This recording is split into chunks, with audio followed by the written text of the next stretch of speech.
देवी के साथ जो हो रहा है वो नीतीश कुमार करवा रहे हैं। ये सवाल लालू यादव के एक बयान के बाद उठा जिसमें उन्होंने नीतीश कुमार को ही जिम्मेदार ठहराया, जिससे बिहार में नई सियासी बहस छिड़ गई है। नमस्कार, टीवी 24 नेटवर्क देख रहे हैं आप, मैं हूं आपके साथ शिखा मेहरोत्रा। बिहार की राजनीति दो नामों के इर्द गिर्द घूमती रही है, लालू और नीतीश। एक बार फिर इन दोनों नामों की चर्चा तेज है। करीब एक महीने से राबड़ी देवी के 10 सर्कुलर रोड स्थित आवास को खाली कराने को लेकर चर्चा तेज है। इस बीच लालू यादव और राबड़ी देवी की सुरक्षा भी वापस ले ली गई, जिस पर अब लंबी चुप्पी के बाद लालू यादव की प्रतिक्रिया सामने आई, जिसने सियासी संग्राम छेड़ दिया है।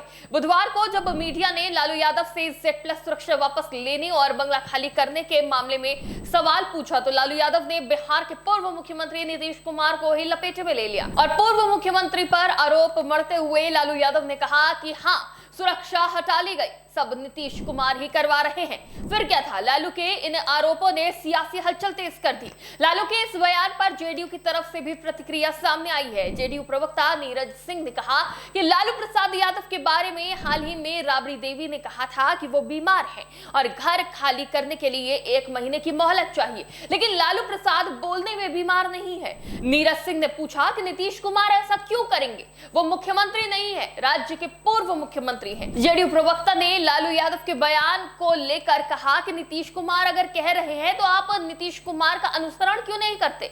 नीतीश कुमार ने तो मुख्यमंत्री आवास छोड़ दिया है, आप क्यों नहीं छोड़ देते?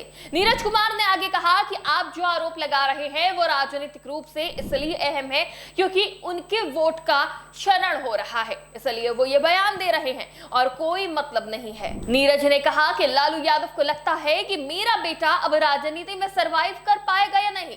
बिहार में चुनाव के बाद से सियासी उठापटक लगातार जारी है और जहां एक तरफ सरकारी बंगले को खाली करने को लेकर सियासी घमासान जारी है, तो वहीं Z+ सिक्योरिटी वापस लेने के बाद से भी मामला और बढ़ गया है। जहां लालू यादव का परिवार इस कदम पर हमलावर है, तो वहीं राज्य सरकार ने तर्क दिया कि सुरक्षा में कटौती का फैसला राज्य सुरक्षा समिति की सिफारिश के आधार पर ही किया गया था, जिसकी बैठक 4 जून को हुई थी। सरकार ने साफ किया कि ये समिति समय समय पर सुरक्षा श्रेणियों की समीक्षा कर अपनी सिफारिशें भेजती है।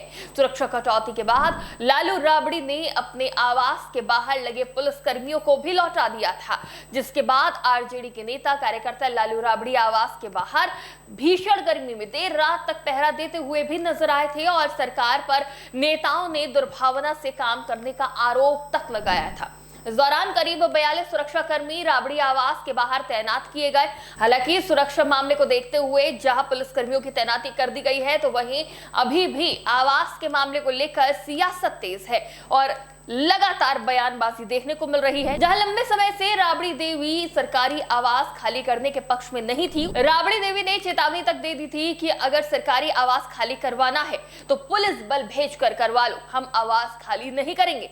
इसके कुछ समय बाद ही वो 10 सर्कुलर रोड स्थित आवास को खाली करने को राजी हो गई हैं, पर अपनी कुछ शर्तों के साथ, जिसमें उन्होंने लालू प्रसाद यादव की तबीयत का हवाला देते हुए करीब 1 महीने की मोहलत मांगी है। जिसके बाद वो 39 होर्डिंग रोड स्थित जो आवास उन्हें अलॉट किया गया है उसमें शिफ्ट होने के लिए तैयार है, लेकिन उनकी शर्तें कई हैं, जैसे लालू प्रसाद यादव की सेहत के मद्देनजर नए बंगले में हाइजीन का ख्याल रखा जाए, साथ ही रैंप और लिफ्ट की व्यवस्था करने की भी मांग करी गई है। इसके साथ ही राबड़ी देवी ने सुरक्षा कर्मियों के लिए आउट हाउस बनवाने की मांग करी है। उन्होंने आग्रह किया है कि जब तक उनकी ये मांगे पूरी नहीं होती, उन्होंने 10 सर्कुलर रोड स्थित आवास में रहने का आग्रह किया है।